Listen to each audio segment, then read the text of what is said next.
9. Mais Luz, Chico Xavier, é o médium Batuíra, que é o mentor de nossa casa espírita, é o autor das mensagens. Servir sempre mais. Nunca nos sintamos em disponibilidade.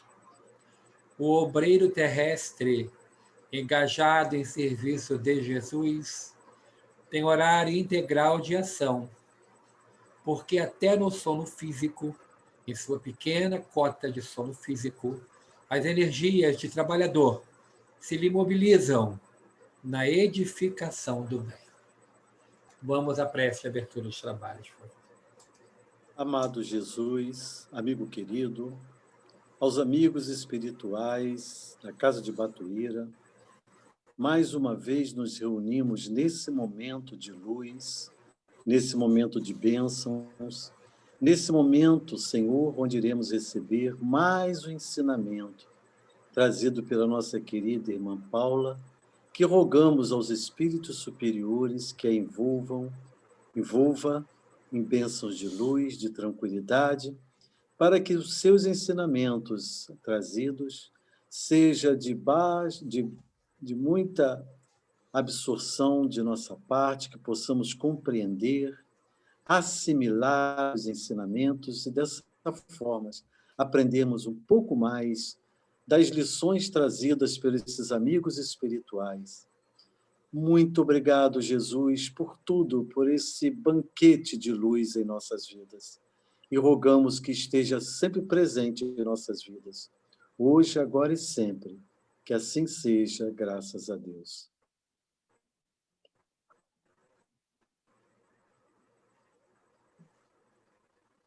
Boa noite a todos. Graças a Deus. Muito obrigado, Disseu. A Paulinha, por favor, com a palavra. Boa noite a todos. Como o Hélio falou no início, antes da prece, nós vamos falar brevemente sobre 2 casos que estão descritos no livro Céu e Inferno, que é uma obra dividida em 2 partes. Allan Kardec dividiu a primeira parte, a doutrina, e a segunda parte, exemplos. A segunda parte é dividida em 8 capítulos. E tem um capítulo dos espíritos felizes, com o depoimento de espíritos felizes, espíritos em condições medianas, suicidas, criminosos arrependidos, espíritos sofredores, espíritos endurecidos e expiações terrestres. Nesse capítulo, nós encontramos a história de Max, o mendigo. Ele desencarnou no ano de 1850, na Baviera, que é um estado da Alemanha. Desencarnou quase centenário. Ele morava ali, ninguém sabia ao certo a sua origem. E nos últimos 50 anos da sua vida, ele viveu portando uma paralisia que o impedia de trabalhar. Vamos imaginar se hoje uma pessoa com uma deficiência física, numa cadeira de rodas, já tem dificuldade para se incluir no mercado de trabalho, imaginemos naquela época. Então, mesmo assim, ele não gostava de viver só da mendicância. Ele tentava vender algumas miudezas ali nas redondezas por onde ele habitava. Mas ele era apelidado, deram a ele o apelido de Conde Maxi. Ninguém sabia por que desse apelido, mas que se tornou comum. As crianças, todos o chamavam por esse apelido de Conde Maxi. E ele, descreve Allan Kardec, que apesar de sempre vestido de andrajos, sempre com aquela aparência de muita dificuldade material, de muita miséria, ele tinha um ar muito distinto, uma feição assim, de uma aparência nobre. E ele, então, desencarna quase centenário, e muitos anos depois, ele aparece em sonho, a filha de um proprietário de um dos castelos onde ele havia sido abrigado, porque ele não tinha casa. Então, ele vivia de favor aqui e acolá. Nesse castelo, nessa grande propriedade, ele ficou abrigado numa estrebaria. E ele, então, aparece em sonho a ela e diz assim a essa jovem: agradeço o ter deslembrado do pobre Max nas vossas preces, porque o Senhor as ouviu. Alma caritativa que vos interessastes pelo pobre mendigo. já que quereis saber quem sou, vou satisfazer-vos ministrando ao mesmo tempo e a todos um grande ensinamento. Então, ele agradece porque ela se lembrou dele, né, em prece, e diz que vai revelar quem ele havia sido e que aquilo seria de grande ensinamento para ela e para os outros. Através dessas duas histórias que nós vamos estudar hoje, a gente vai entender bem como funciona o mecanismo da lei de causa e efeito, e a gente compreende como que, através da lei da encarnação, a gente consegue compreender a origem de certos sofrimentos, que muitas vezes essa origem não é encontrada na existência atual. Então, se ela não está numa existência atual, certamente, se Deus é justo, esse sofrimento há de ter uma causa justa. E ele revela, então, a essa jovem em sonho, que cerca de 1,5 século antes dele viver naquelas terras, ele havia sido uma pessoa muito rica e muito poderosa naquela região. Tinha uma fortuna imensa, mas era uma pessoa muito orgulhosa da sua nobreza.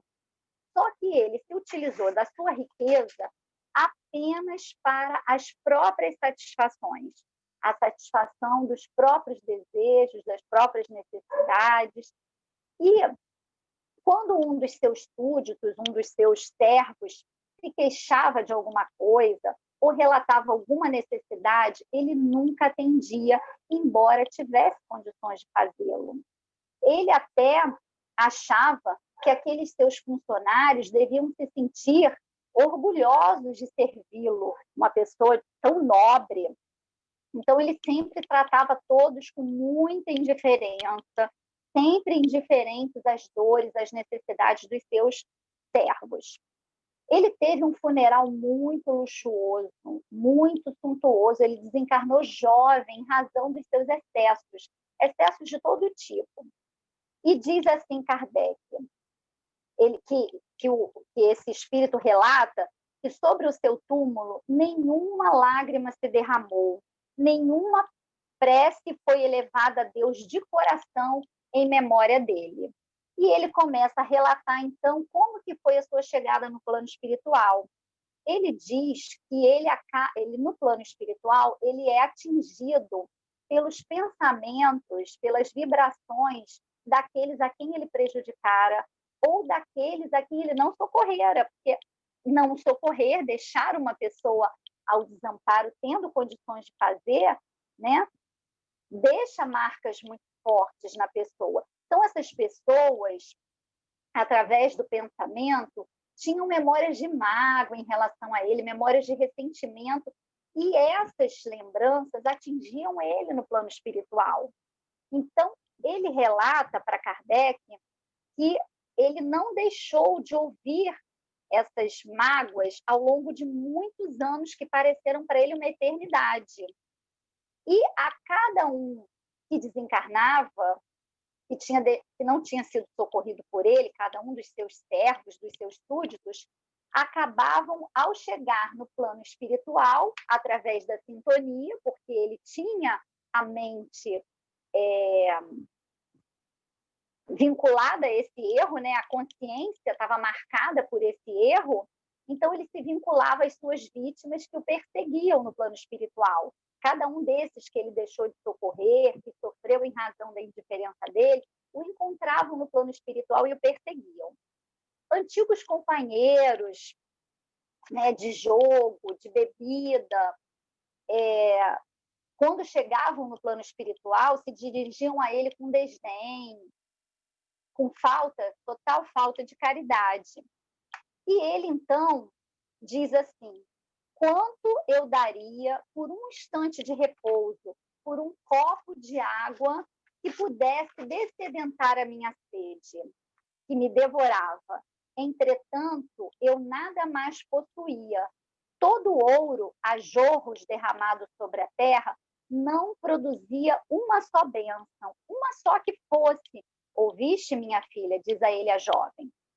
Por fim, já muito cansado, muito exausto, como uma pessoa que caminha e não acha uma saída, ele, certa hora, exclama a Deus: meu Deus, tende compaixão de mim. Quando terminará essa minha aflição, essa situação horrível. E ele ouve uma voz dizendo, quando quiseres. E ele então desperta e pergunta a essa voz o que ele precisava fazer para sair daquela situação, que ele se sujeitaria a tudo. E a voz, dentro da sua consciência, responde, é preciso o arrependimento, é preciso te humilhares perante aqueles a quem humilhastes, pedir-lhes que intercedam por ti. A prece do ofendido que perdoa é sempre agradável a Deus. E ele então roga ao Senhor da vida que ele possa se humilhar diante daqueles a quem ele havia prejudicado. E ele então, depois desse diálogo, ele sente um alívio inexplicável, né? A luz da esperança começa a brilhar no coração dele. E a voz se dirige a ele dizendo assim, príncipe, ao que Max responde, não há aqui outro príncipe senão Deus, o Deus onipotente que humilha os soberbos. Perdoa-me, Senhor, porque pequei, e se tal for da vossa vontade, fazei-me servo dos meus servos. Então ele roga que ele possa servir aqueles que o haviam servido. E ele, alguns anos depois, reencarna numa família de burgueses bem pobres, fica órfão ainda muito criança e fica completamente ao desamparo. Começa a ganhar a vida como operário, mas quando ele estava com cerca de uns 40 anos, ele fica totalmente paralítico. E daí em diante, ele não consegue mais se empregar e acaba vivendo da piedade alheia, da ajuda, e acaba vivendo por 50 anos nessa situação, vivendo nas mesmas terras onde ele havia sido um senhor. E ele, então, como diz aqui a mensagem, por uma ironia do destino, acaba sendo apelidado de Senhor Conde, porque, apesar daquela aparência muito maltrapilha, ele tinha uma feição muito distinta, uma postura muito nobre. E ele passa por essa prova da miséria, da dificuldade física, da limitação física, sem que uma queixa se escape dos seus lábios. Ele aproveita aquela reencarnação, aquela oportunidade que havia sido dada a ele para corrigir erros passados. Então, Deus deu a ele, a providência divina deu a ele, não uma punição, mas uma oportunidade de aprendizagem, porque ele havia feito mau uso da fortuna. A prova da miséria e a prova da fortuna, ambas são provas difíceis, mas os espíritos, na literatura em geral, afirmam que a prova da riqueza ela é bem mais difícil, né? A prova da riqueza pode mexer com o orgulho, o egoísmo, a vaidade, todas as paixões que nós ainda trazemos. E a prova da pobreza pode nos levar à queixa, à reclamação, à revolta. Então, ambas são difíceis. Agora, ele relata a essa jovem que ele havia sucumbido na prova da fortuna e roga a Deus, então, que possa ser servo de seus servos. Mas nem todos chegam a falir na prova da fortuna.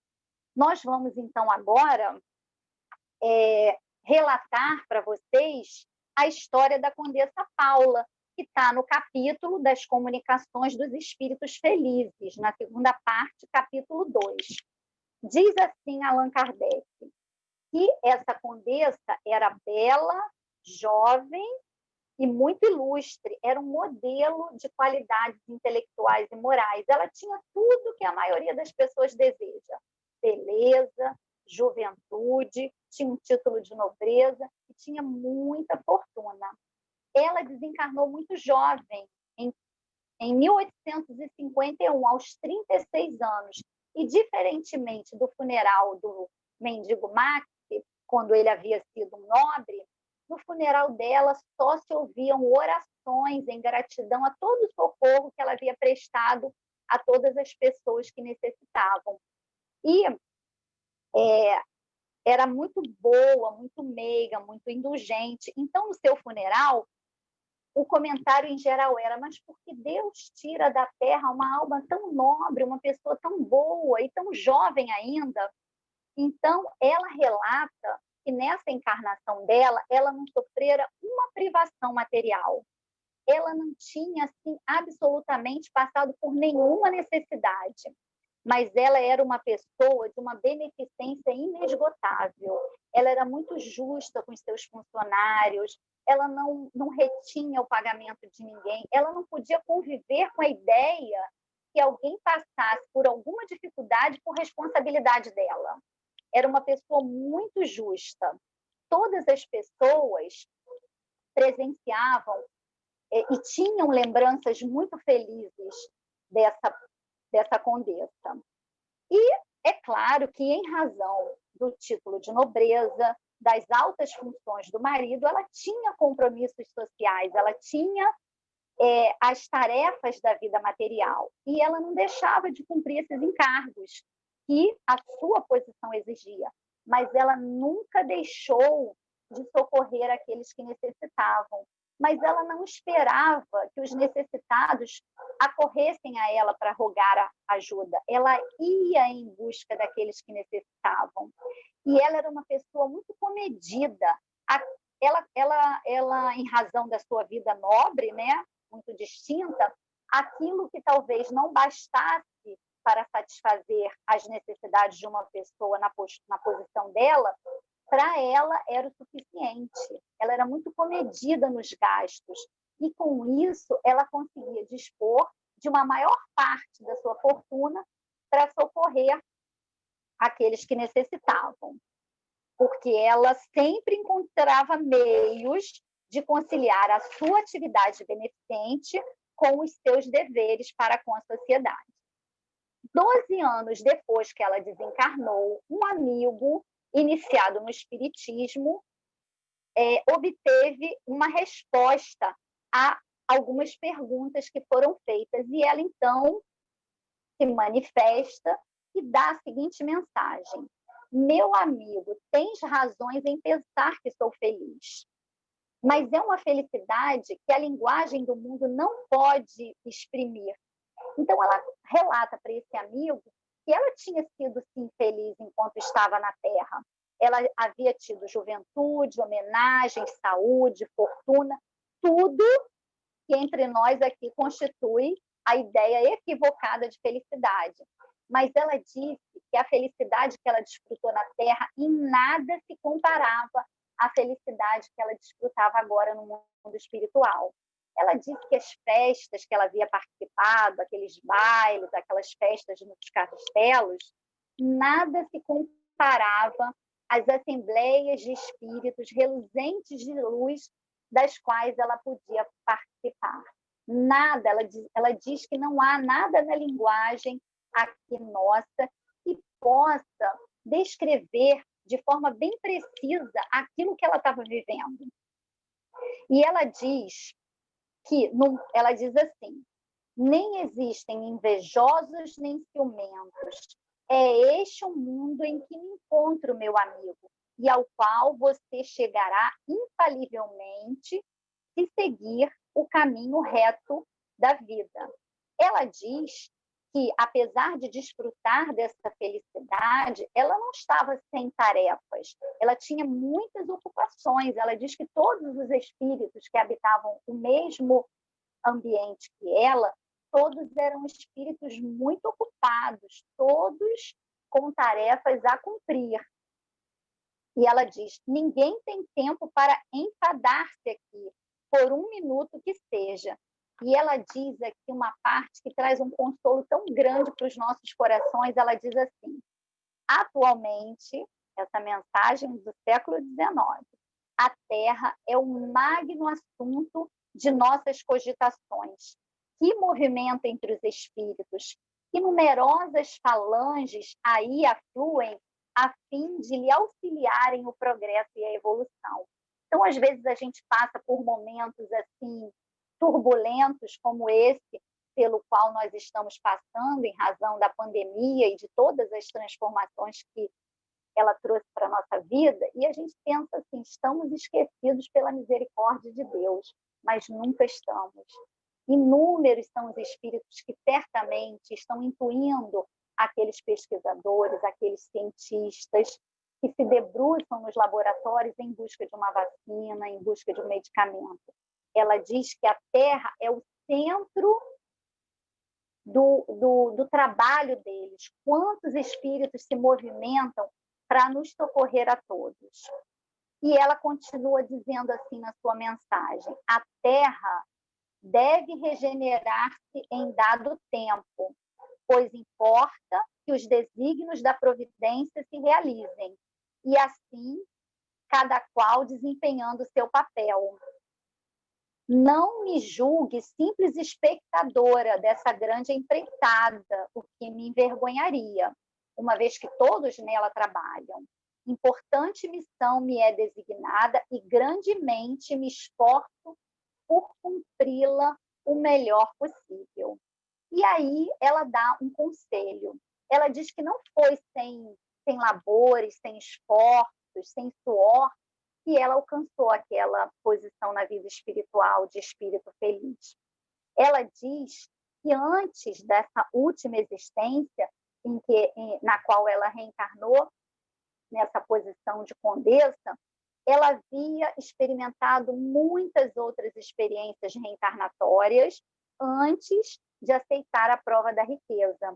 Ela havia passado por existências nas quais ela passou pela prova da miséria, do trabalho muito árduo, de muitas dificuldades, para que ela ficasse espiritualmente bastante robustecida, para que ela não viesse a fracassar na prova da fortuna. Então, ela diz assim: não foi sem labores que alcancei a posição que ora ocupo na vida espiritual, e fiquei ciente de que a minha última existência, por mais meritória que porventura lhe pareça, não era por si só e tanto suficiente. Em várias existências anteriores, passei por provas de trabalho e miséria que voluntariamente eu havia escolhido para fortalecer e depurar o meu espírito. Dessas provas, tive a alegria de triunfar, vindo a faltar uma, entretanto, porventura mais perigosa, a da fortuna e do bem-estar materiais. Um bem-estar sem sombras de desgosto. Nessa consistiu o perigo. Antes de tentar passar pela prova, ela quis se sentir bastante forte antes de aceitar essa prova. E ela diz assim: como eu, tereis também a prova da riqueza, mas não vos apresteis em pedi-la muito cedo. E vós, outros ricos, tende sempre em mente que a verdadeira fortuna, a fortuna imorredoura, não existe na terra.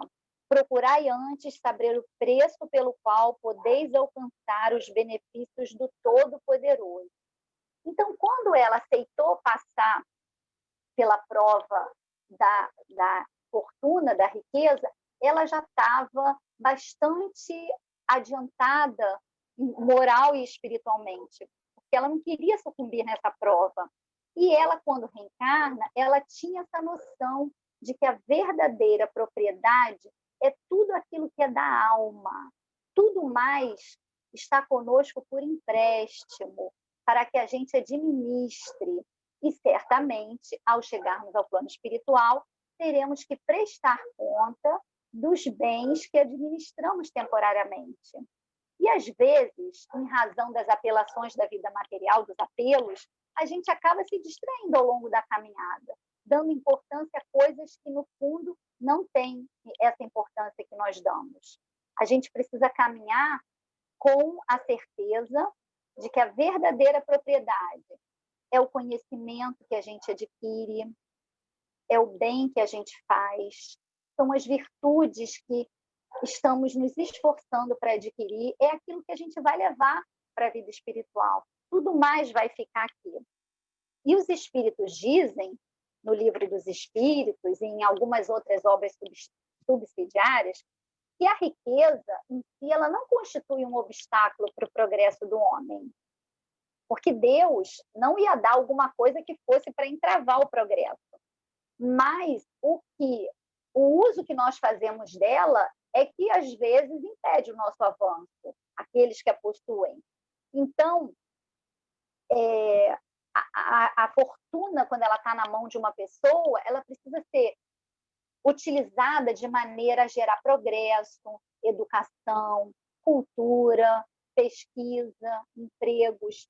Deus não nos daria uma prova se nós não pudéssemos vencer.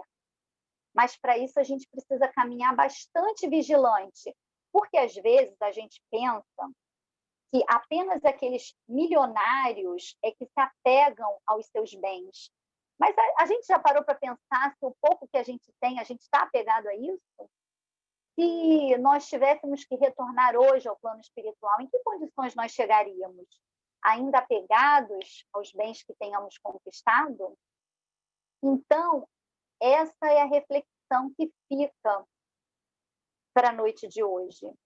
E, sobretudo, o exemplo que essa condessa dá de buscar os infortúnios ocultos, de não esperar ser procurada por aquele que sofre. Porque, às vezes, aquele que passa por uma dificuldade grande já está com a alma tão sofrida, às vezes já pediu ajuda e não encontrou, e não muitas, às vezes nem é por orgulho, mas desiste de pedir socorro, tem medo de ser mal interpretado, de acharem que ele não quer trabalhar, de pensar que vai ser julgado, e acaba ficando ali acabrunhado, passando pelas dificuldades sem pedir ajuda. E a condessa, ela ia procurar esses que precisavam, e ela sempre agia de uma maneira muito discreta, muito caridosa, porque essa ajuda ela precisa ser gentil. Existem maneiras de se ajudar, né? A mesma situação, a pessoa que vai receber ajuda pode se sentir humilhada, agredida, ou pode se sentir acolhida. Então, sempre que a gente puder prestar um socorro que esteja ao nosso alcance, ele deve ser de uma maneira muito gentil, de forma que, às vezes, o beneficiado tem a sensação que está ajudando o benfeitor, aquele que está socorrendo, né? Eu conheço uma pessoa que, quando soube que... Vou dar só um exemplo. Por exemplo, a pessoa vivia fazendo bolo para fora, e a batedeira queimou, não tinha conserto. Para ela não dizer que ia comprar uma batedeira e dar de presente, ela falava assim, nossa, eu tenho 2 em casa, eu tinha uma e ganhei uma na rifa. Então, olha, você está me fazendo um favor de eu tirar esse negócio de dentro do meu armário que está me ocupando espaço. Eu queria dar para alguém que fosse usar, fosse aproveitar. Chegou a hora. Então, a maneira pela qual a pessoa ajuda, né? A pessoa que está sendo beneficiada sente assim, poxa, estou até ajudando, né? Tirando essa peça grandona, né? Esse trambolho de dentro do armário. Então, quando a gente for prestar algum socorro que nos seja possível, vamos ter o cuidado de levar essa ajuda, né, esse socorro embrulhado de vibrações de amor, de carinho, de solidariedade, porque, às vezes, a pessoa não está precisando só da ajuda material, está precisando de uma palavra de bom ânimo, de alguém que dê aquele suporte, de que vai passar, eu estou aqui do seu lado, conta comigo, isso é temporário, isso é passageiro, você é capaz, porque às vezes a pessoa já tentou tanta coisa e deu tanta coisa errada que a pessoa se sente incapaz de superar aquela dificuldade. Então, a caridade material, ela precisa andar de mãos dadas com a caridade moral, com aquela palavra amiga. Kardec, na questão 888, ele pergunta, no item A dessa questão, essa questão tem um subitem. Dar-se-á, reproveis a esmola? E os espíritos respondem, não. O que merece reprovação não é a esmola, mas a maneira pela qual habitualmente ela é dada. O homem de bem que compreende a caridade de acordo com Jesus, vai ao encontro do desgraçado, sem esperar que este lhe estenda a mão. Era como fazia a Condessa Paula. E continuam assim os espíritos. A verdadeira caridade é sempre bondosa e benévola. Está tanto no ato que é praticado, como na maneira como ele é praticado. Duplo valor tem um serviço prestado com delicadeza. E mais à frente ele diz: lembrai-vos também de que aos olhos de Deus a ostentação tira o mérito ao benefício. Disse Jesus: ignore a vossa mão esquerda o que a direita der. Por essa forma, ele vos ensinou a não tisnardes a caridade com orgulho. Então, é dessa forma que a gente precisa entender a caridade que Jesus não apenas nos ensinou, mas, acima de tudo, exemplificou. Gente, eu estou sem relógio aqui, deixa eu dar uma olhadinha no celular, que eu não tenho ideia da hora. 19h30. Bem, no capítulo 13 de O Evangelho segundo o Espiritismo, nós temos o Evangelho, o capítulo 13 se intitula Não saiba a vossa mão esquerda o que dá a vossa mão direita. No item 4, Kardec fala dos infortúnios ocultos. Quem quiser ler depois, capítulo 13, item 4. E ele fala que nas grandes calamidades, né, naquelas situações assim, um exemplo, né, grandes áreas alagadas, enfim, a sociedade ela sempre se mobiliza, porque aquilo vem à tona, né? Aquilo vem para as mídias, chega ao conhecimento de todo mundo. Mas ele diz que, além desses desastres gerais, há milhares de desastres particulares que passam despercebidos, que não chegam ao nosso conhecimento. Esses infortúnios discretos e ocultos são os que a verdadeira generosidade sabe descobrir sem esperar que peçam assistência. Então, ele relata aqui, Kardec, que uma mulher nobre, de ar distinto, ela sai à noite com uma carruagem repleta de alimentos e vai visitar as pessoas que ela assiste. Ela vai vestida, vai bem vestida, mas vai vestida muito modestamente. Certamente, para quê?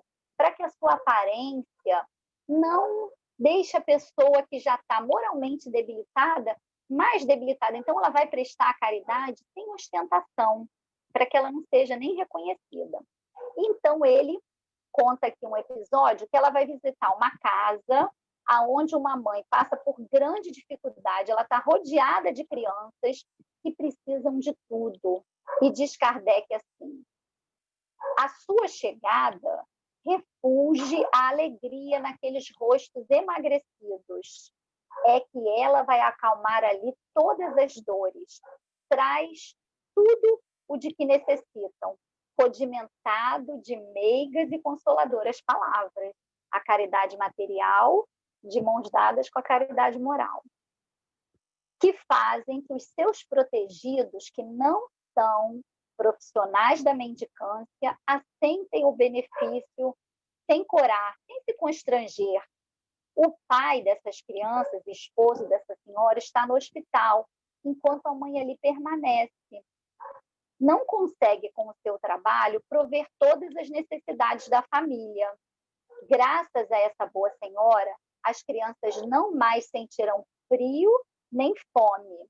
Irão à escola agasalhadas e, para as menorzinhas, o leite não secará no seio que as amamenta. E dali, ela visita aquela família, deixa tudo o que precisa, agasalho, roupa, mantimentos, e vai ao hospital visitar o pai dessas crianças para acalmar o coração dele, para dizer, olha, fica tranquilo aí, se cuida, porque a sua família não está ao desamparo. Eles estão assistidos. Então, vai levar um afago para essa pessoa que certamente está lá, internada, doente, precisando se tratar, sem poder trabalhar e guardando a preocupação com a família que está em casa, precisando de tudo. Então, ela vai ao hospital, E ela leva esse conforto para a alma desse pai preocupado. E junto da rua, uma carruagem armazém de tudo o que se destina aos seus protegidos. E aí ela visita outras casas, ela faz sempre isso à noite. Ela não pergunta qual é a crença, em que acreditam, ela simplesmente serve. Termina o dia e faz uma indagação. Será que eu fiz tudo o que era possível? E à noite, diz assim a mensagem, à noite, um concerto de bênçãos se eleva em seu favor ao Pai Celestial. Católicos, judeus, protestantes, todos a bendizem. Ela não sabe o credo das pessoas que ela assiste, e as pessoas que ela assiste também não sabem qual é a religião dessa senhora, não sabem nem o nome. E aí, diz assim a mensagem, por que tão singelo traje? Para não insultar a miséria com o seu luxo. Por que se faz acompanhar da filha? Para que aprenda como se deve praticar a beneficência. A mocinha também quer fazer a caridade, então ela pede à mãe para ajudar. E a mãe sabiamente diz assim, minha filha, que podes dar quando nada tens de teu? Se eu te passar as mãos alguma coisa para que deis a outra pessoa, qual será o teu mérito? Então, ela tenta explicar para a menina que se ela entregar alguma coisa para a menina dar, a menina verdadeiramente não está doando nada de si. E aí ela dá um exemplo belíssimo e ela está aí já evangelizando a sua pequena. Ela diz assim, não é justo. Que merecimento teríeis nisso? Quando visitarmos os doentes, irás me ajudar a tratá-los, porque se tivesse alguém com uma ferida, ela cuidava. E ela diz assim, ora, dispensar cuidados é dar alguma coisa de si. Não te parece bastante isso? Nada mais simples. Então, ela ensina para a menina que o socorro não é só material, é o socorro do trabalho. Então, ela fala que quando ela for cuidar de alguém, a menina pode ajudá-la. Ela vai estar dando algo de si. E ela continua dizendo assim, aprende a fazer obras úteis e confeccionarás roupinhas para essas crianças. Desse modo, darás alguma coisa de si. É assim que aquela mãe verdadeiramente cristã prepara a filha para a prática das virtudes que o Cristo ensinou. É espírita ela? Que importa? Em casa é a mulher do mundo, porque a sua posição assim o exige. Ela tem compromissos, né, a cumprir. E um dia, à noite, bate alguém à sua porta. Ela, quando vai abrir, vê que é uma de suas protegidas que estava vendendo trabalhos manuais que ela fazia. Só que aí, apesar de estar com uma roupa mais luxuosa, a sua assistida, a sua protegida, a reconhece. E ela diz assim, silêncio, não digas a ninguém. Então, ela queria realmente fazer a caridade de forma totalmente anônima. Ela queria apenas servir, porque já tinha descoberto a alegria de servir. No Céu e o Inferno, nesse capítulo onde é descrita a história da Condessa Paula, há uma nota de Kardec dizendo assim, que Condessa Paula era o modelo dessa senhora que é descrita no capítulo 4 do Evangelho, né, dessa pessoa nobre que se ocultava para praticar a caridade. E numa das entrevistas de Haroldo Dutra diz que a Condessa Paula havia sido essa senhora descrita no Evangelho, no capítulo 5, no capítulo, 13, item 4, os infortúnios ocultos. Então, depois de todo esse trabalho beneficente que ela realizou, ela chega no plano espiritual na condição de espírito feliz, que venceu a prova da fortuna, que venceu as suas próprias dificuldades e que colheu o resultado da sua tarefa caritativa, principalmente indo ao encontro daqueles que necessitam, não esperando que o necessitado batesse a sua porta. Que Jesus nos abençoe nessa noite. Muito obrigado, Paula, pela exposição.